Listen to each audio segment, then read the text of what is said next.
everybody. The show has no name. Episode What's up? 3, right? Season Yeah, 7. 3. Episode 3, Game of Thrones, full spoilers. If you haven't caught the other two, the rules here, we got a 2-minute clock. We go around the horn here, everybody talking about a particular topic. We don't cover the entire show because we can't have this thing go on for friggin' 2.5 hours like it would if we just went crazy with this stuff. So trying something different with this.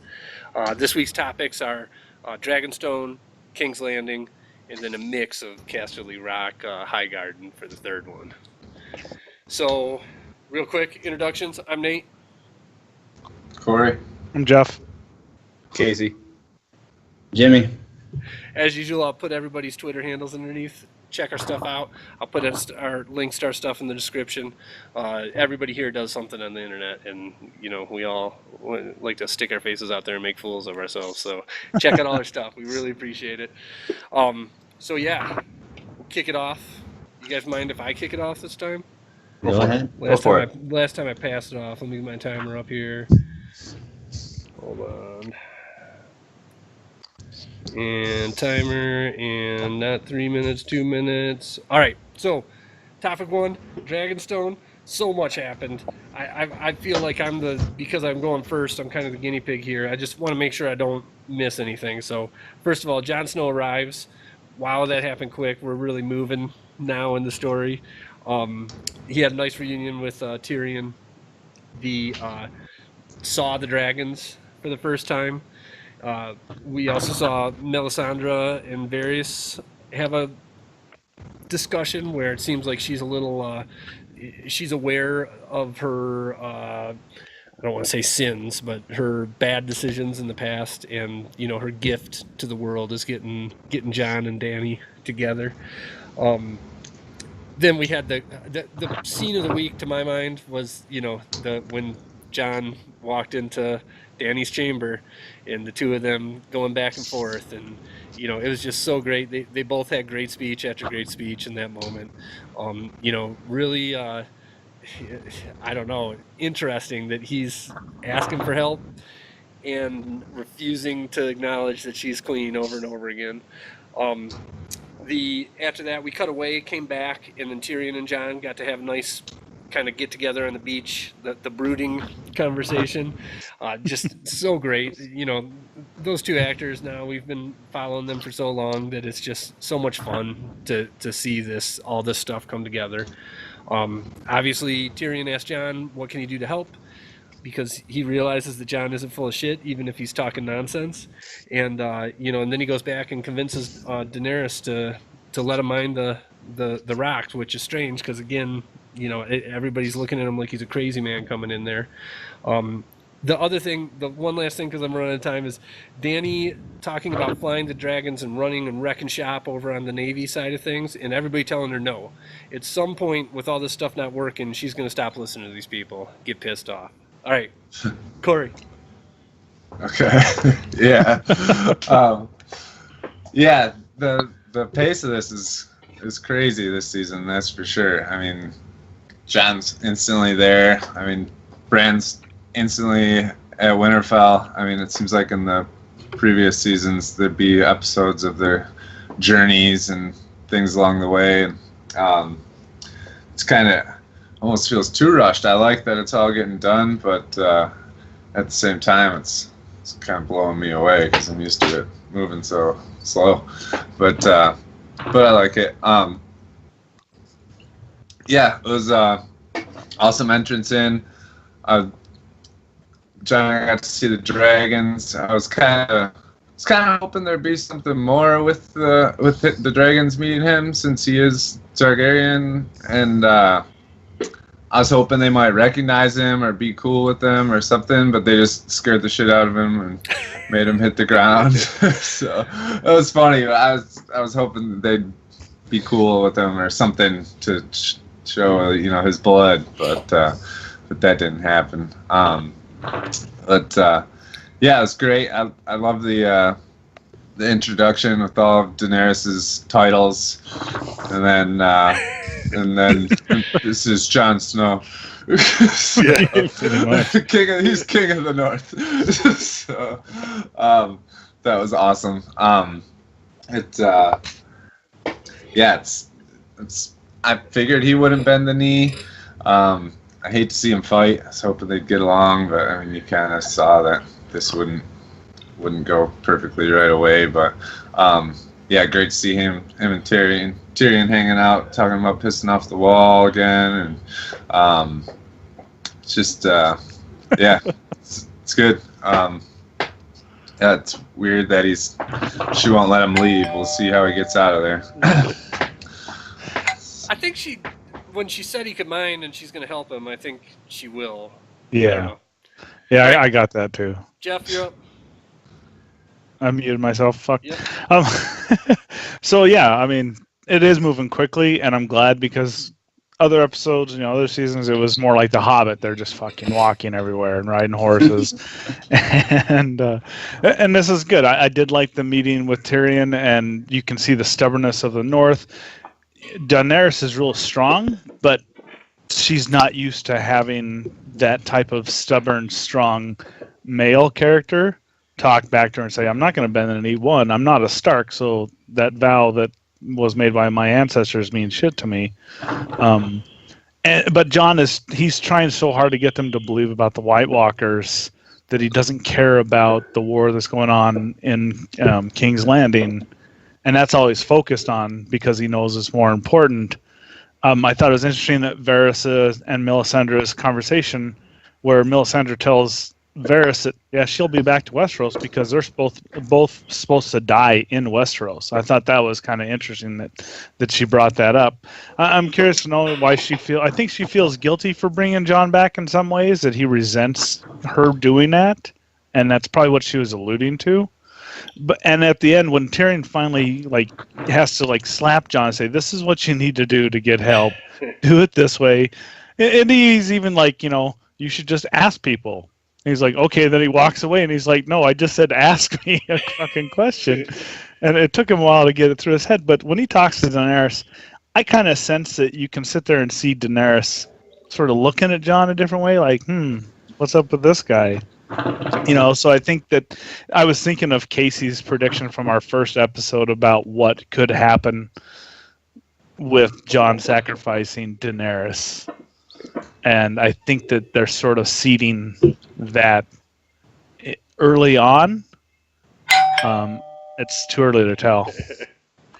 All right, Jimmy, you're up.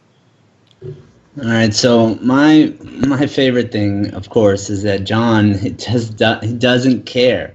The simple, easy answer is to bend the knee. Just bend the knee, and then you can get whatever you want. But he's like, no, I'm not doing that. I didn't come here to bend the knee. I'm not bowing to anybody. I'm here to get shit done. And I don't understand why you think all this stuff is important when we're all gonna die. The end of days is coming, and you need to get your head out of your ass. It's a cool throne. We want you to rule, but there's going to be nothing to rule over. Mm-hmm. And I'm also worried about the timeline. When are the White Walkers going to be storming the wall? Yeah.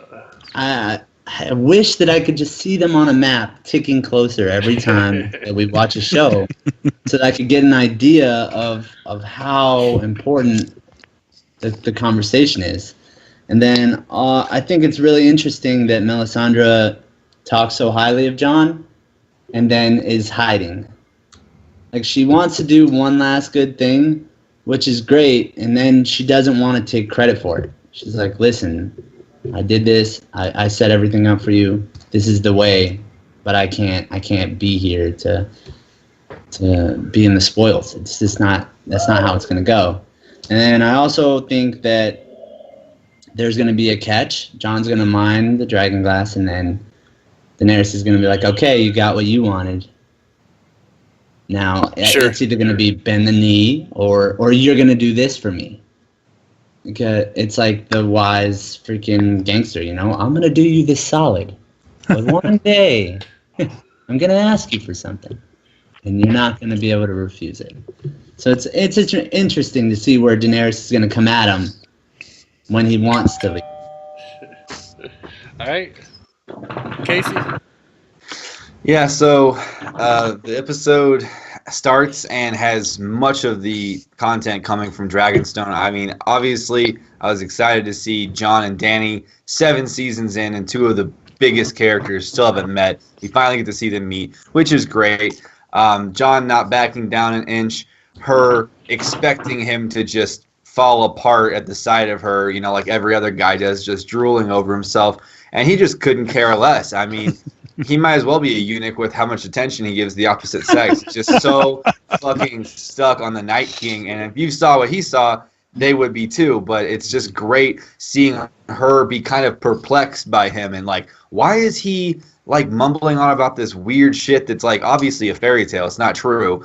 And I mean, him meeting up with Tyrion was great. They didn't have a whole lot of time together, but there was a short amount of time where they went from sort of butting heads to mutual respect. And you see that kind of come right back. And also with all the shit that all these characters have been through, I think it's just nice for them to see a familiar face every once in a while that doesn't want to kill them. So it's super exciting to see that. The scene with Melisandre and Varys did very much get me excited, because if she's leaving and coming back and she knows something about Varys that Varys knows about himself, but we don't know yet, I want to know what the fuck that is. I want to know why his parts were sacrificed. Does he have king's blood? Is he a fucking Targaryen too? What's going on with that? And why does she know? And why won't anyone tell us what the Flame said when they threw his boy parts in there? I want to know. But anyway, I'm super excited with all these reunions. And yeah, obviously, John's seeing the dragons. I think next episode he'll still be on Dragonstone. And he might pet one. Fuck, he might ride one. I don't know. He is a Targaryen after all, and they got to prove it eventually. And I think it'd be cool if they proved it in other subtle ways before he just flat out gets told by Bran. Yeah. So I'm excited to see how that goes. All right. So moving on, King's Landing. Corey, kick it off. All right. Yeah, King's Landing. So yeah, it started with what Euron coming in. Everybody cheering, and I thought it was funny. They actually mentioned it afterwards, but I'm thinking like right away, what the fuck is everybody in King's Landing like Cersei now? Like, are they cool? They do jump on the bandwagon so easy, like, and then Jamie said it later, you know, or who said it, you know, just a while ago. Everybody Jamie said it. Yeah, was throwing shit at Cersei, but yeah, I mean, she's obviously the most evil bitch ever and just killed everybody, and everybody's all of a sudden loves her now and hates everybody else. But so yeah, Euron came in. She was pretty happy, obviously, that he brought her. What's the Alaria's yeah. And he still wants to marry Cersei. She said you'll get what you want once the war is won. So I doubt she would actually marry him. I think she's just telling him what he wants to hear to keep him on her side. Because obviously she loves Jamie. And then yeah, when she had him locked up in the basement, you know, evil Cersei, it was, you know, good scene. Fucked up. Kills her daughter with the lip gloss, which is, that's who. Whatever. Corey had a brain fart. All right, Jeff. Go. Yeah, King's Landing had a lot of stuff, and you see Euron being the conquering hero, so to speak, and he's just loving it. But Jamie called it out. He's like, "Don't be so sure of yourself, because people turn on you in an instant." I think at this point they just need to stop worrying about the people at King's Landing and just make that whole fucking thing a smoking crater. It would solve a lot of problems. But I thought it was interesting that the 2 of the Sand Snakes were still alive, and I as much as I don't like Cersei, her punishment is pretty fitting, you know, quid pro quo on daughter to daughter. So it's a little sadistic, I thought he was going to have the mountain rape one of them or something. That's what I really thought. And but there was, oh man, it's hard to try and capture all of it. But all Cersei is doing is just keeping Euron ships and keeping him happy. And because she knows the minute she gives him what he wants, he's going to just turn and find something else. He's going to go for a different tale somewhere else. So she's smart to do that. And I think she's probably going to just get rid of him once she's done with him and take the ships herself. Because now they have Yara. So if he gets too hard to handle, kill him. You can throw the other Greyjoy, force her into submission, and make her do it. It'd be harder, but I think they could work that out. And it's sort of that the thing between Euron and Jaime had carried over from the other episode when they're talking, and he's throwing things back. And I did like how they ended it, where he was asking Jaime for some tips with his sister, and I thought he was going to kill him. But I'm glad he held restraint because he served a better purpose later on. But man, it's just hard to pinpoint everything that happened in there, all the subtleties and yeah. I thought he took his niece with him when he left. I thought he just dropped the Dorns off and took her Did back he? on her Yeah. leash. Yeah. Yep. That's Yeah, what he I kept thought. Yara. All right, Jimmy, go. And so I really like this Euron guy, but also I'm like, how is he so badass all of a sudden? Like, there's no way that he just watching him handle himself on those ships and the way that he keeps on sneak attacking people. It's just badass, really. But at the same time, I feel like he's just a pawn, and he feels like he's the queen on the board and he can do whatever he wants, but really he's just a pawn, and he's going to figure it out real quick that he has to do what he's told or he's going to be dealt with. I think it's really cute that Cersei's like, listen, you do this for me and you'll get what you want. No, you won't, dude. There's no way in hell she's going to marry you. She's just playing you. She's spoken for. He's not smart enough to see that, which is fine. He's gonna get his, and he deserves it by every measurement in the book. And then I think it's very interesting that Jaime hasn't just karate chopped this guy in the throat. The restraint is real. I can't understand how he could even. Let's just say they're not lovers. Somebody says that to you about your sister, like right there, that's enough. That's enough right there to get dealt with.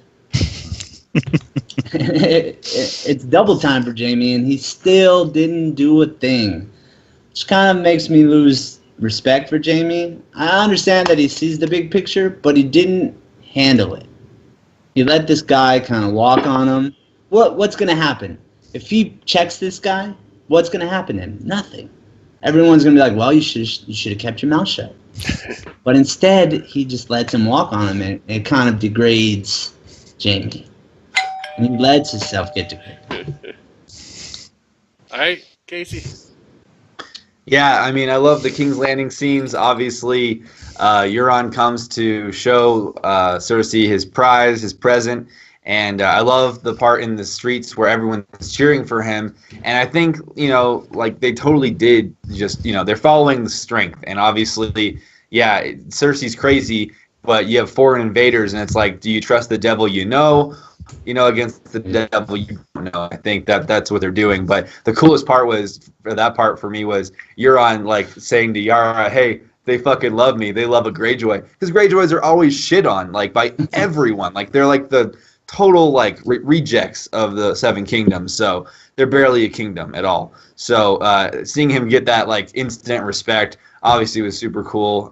Him being a cocky piece of shit and basically like saying, hey, checkmate, bitch, you wanted something, I gave it to you, marry me. And she was like, sure, once we win the war, which of course, yeah, if you think they're gonna get married, you're fucking crazy. The last person who was betrothed to Cersei was Loras Tyrell, and she blew his ass up. So after imprisoning him, so yeah, it's not going to end well for Euron no matter what. But he is a great naval commander, and to your point, he actually has been badass for a long time. He was exiled a long time ago, and for like 14 years, he's been just going around reaving and raping the entire world. In the books, he collects warlocks and drinks Shade of the Evening and goes fucking crazy, cuts the tongues out of everyone on his boat so that they won't talk because he wants silence. That's why his boat's called Silence. He goes to a shy. I mean, he goes everywhere, and he knows everything. And he is a total fucking badass, like the ultimate pirate. So having a guy like that on your side is great. Once the war's won, I'm sure she'll find some way to get rid of him. If he doesn't find a way to get rid of her, because he's just as crazy and ruthless as she is. Speaking of ruthless, man, yeah, Tyene Sand and Elaria Sand getting their justice, the Queen's justice, in the dungeons was crazy. Absolutely. For sure. So, wrap it up. It's interesting that you say that. So I read the first book. I haven't read any since then. I'm going to someday. But just being somebody who watches the show, he was kind of out of nowhere, and you didn't really get the feeling. You didn't get that sense that this guy was a badass. He just kind of seemed like somebody who all the rest of the Greyjoys were so passive, and that he was just had enough attitude to kind of take them where they needed to go. Stabbing everybody in the back. Yeah, right. Whatever it took. Yep. The two other things that nobody touched on in that round is, first of all, Jaime and Cersei getting it on, and Cersei not caring that the servant saw or anything, and told her, hey, we need new sheets over here. And then the final one was the meeting with the head of the Iron Bank. Iron Bank. So clearly this is Cersei's game. She is the politician. The sheets were for the guests. Yeah, and what's going on up in the north and what's going on with Dany, they're not even thinking about that side of the game. And so clearly money is going to help. That's how you make your army bigger. That's how you build more dragon bow and arrows and whatnot. So leave it to Cersei to play that side of it. And just as we're going to get into here in a second, she's actually winning right now, right? She's making all these first moves.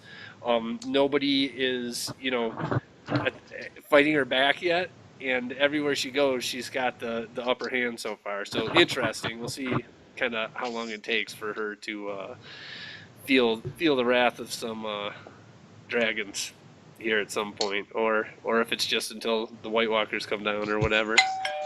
No, it's next episode for sure. Yeah. All right, so final topic is the Casterly Rock / Highgarden battles. Wherever you want to go with that, guys. Jeff, kick it off. Dude, I labeled this when I was taking notes. When Tyrion started explaining the movements and the Unsullied attacking Casterly Rock and how impenetrable it was and all the things they're doing. And then he's like, but I designed the sewers, so I called it Tyrion's Whore Express because that's what he used it for, was to bring the women in. So it was great to see that secretive, and Grey Worm comes in and they pretty much wipe out, but then he realizes this is too easy. And you're like, where are the rest of the Lannisters? There had to have been more than this. And then it cuts right over to you see the Lannister army marching up to Highgarden. And they just decimate that place. And the whole conversation at the end there with, I can't remember her name. Casey can help me out. There you go. Tyrell. That was great because, she's accepted her fate. And then she has to give that last dig, and I knew that she was the one that poisoned Joffrey, and I just love how she just is like, you know what, you may have killed me, but I've got the last laugh. I killed your son, and you guys never even knew it. Framed your brother, and we're done. But it's interesting because Jaime's like, well, we just took all the food out of at Casterly Rock. So we'll just let the Unsullied. So they might leave, but right now Daenerys has, now she's lost 2 major battles.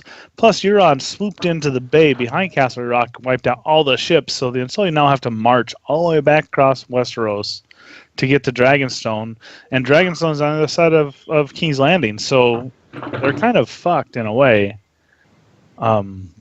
If they try and do that. So I think that next episode, if not next episode, the episode after, you're going to see some dragon riding fools and she's gonna stop listening to everybody, and she's gonna go after that fleet.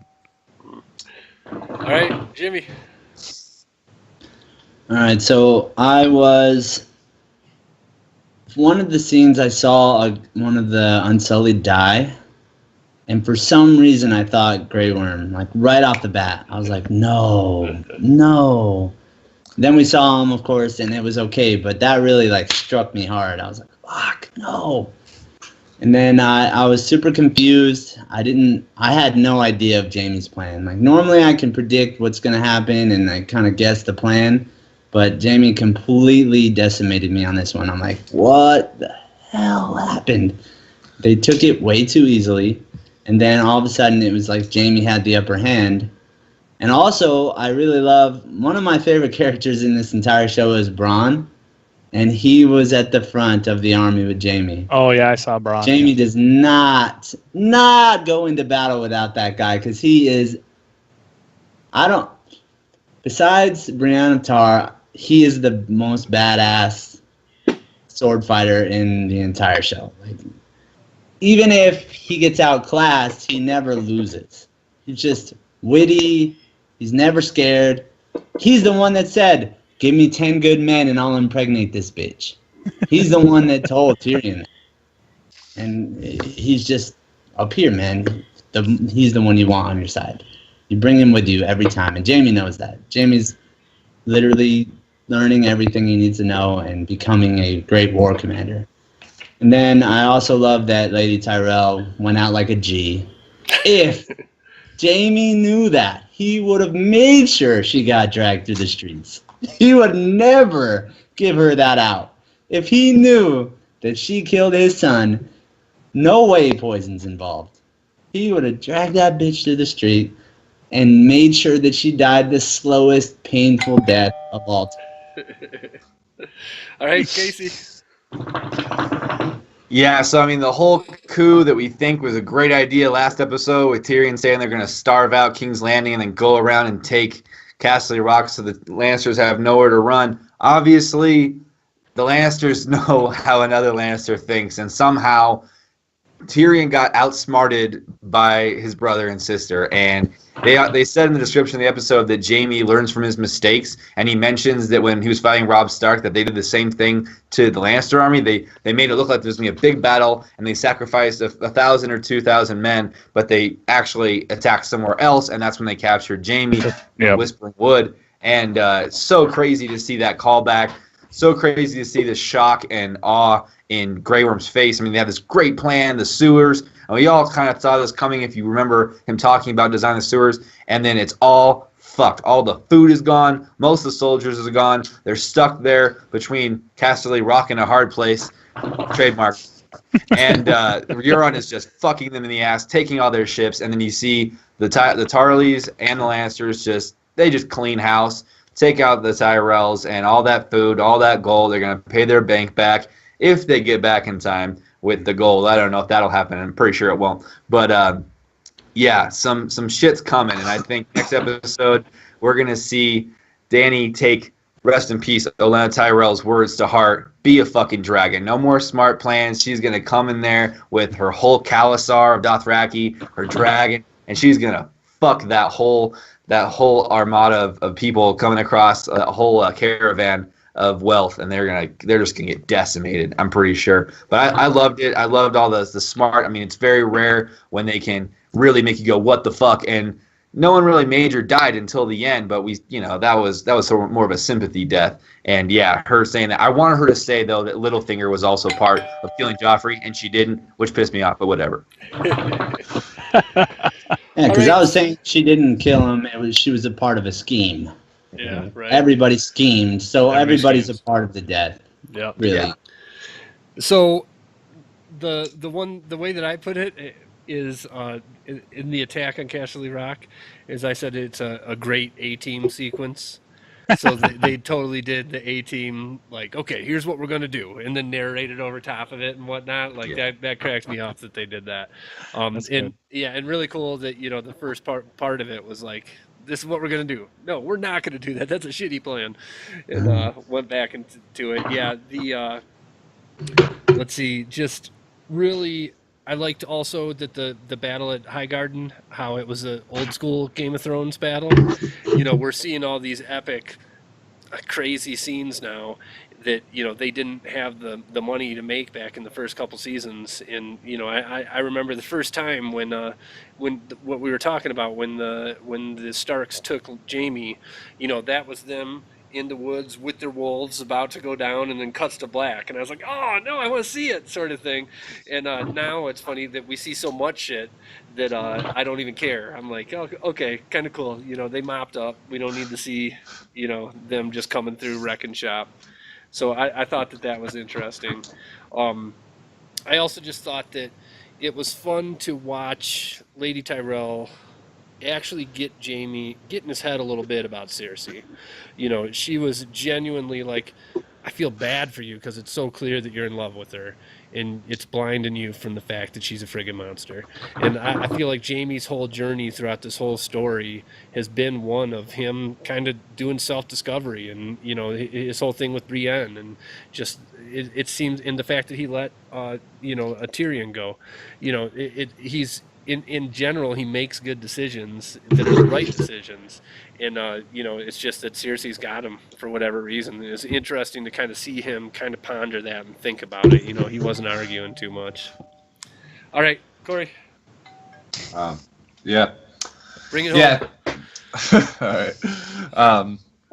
Yeah, totally agree. I mean, it was nice seeing her try and get into Jaime's head, tell him that Cersei's a total monster, and he even kind of said that he knew that, but he couldn't really.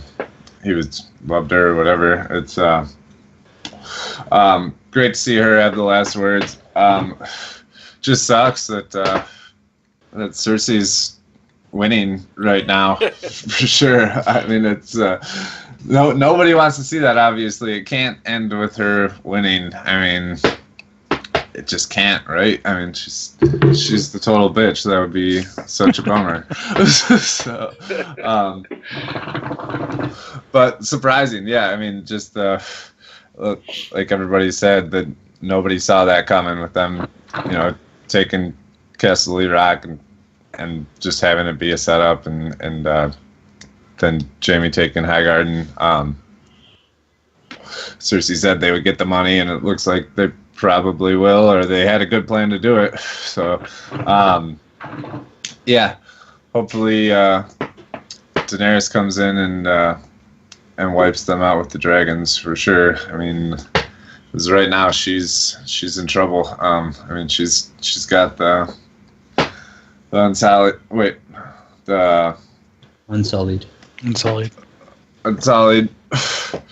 All she really has is her dragons and the Dothraki right now. So she's got to figure something out. All of her ships are in trouble, so she's gonna have to do some flying. But yeah, sucks that Cersei's winning. Hopefully she gets what's coming to her next episode. Yeah, and then just real briefly, the two big storylines that we didn't hit on is Sam did it, right? Yeah. And then the other one is we didn't talk about Winterfell. A lot happened up there. Clearly, what's her name? Sansa. Sansa is running the show, and Bran's back, and he lost his personality by becoming the three-eyed raven. So. And Sansa's still shutting down Littlefinger. Yeah, and He's Littlefinger still shutting actually him. had some good advice He did. instead of trying to be a sleazeball. He's still I asleep. mean, he nailed it, right? Yeah. Everyone's your friend. Everyone's your enemy. Like, if I could quote that and write it on the wall, Yeah. it's the truth. What's 100%. every eventuality that could possibly happen with it all. Yep. For sure. For sure. It's like a sidestep of friends close, enemies. And Bronn is a badass. Yeah, I forgot about him too. I It's like- been a yeah. while since he saw him. I wish he would have talked. That'd been Yeah. cool. I would have He liked didn't to have have any talked. lines. Yeah. I agree. He always has good lines. Yep. All right. Sure. Thanks, guys, for joining us again. It's been fun. Thanks. Do it Yeah. again next Always. week. Unreal. All right. Cool. All right. Later. Peace. Later.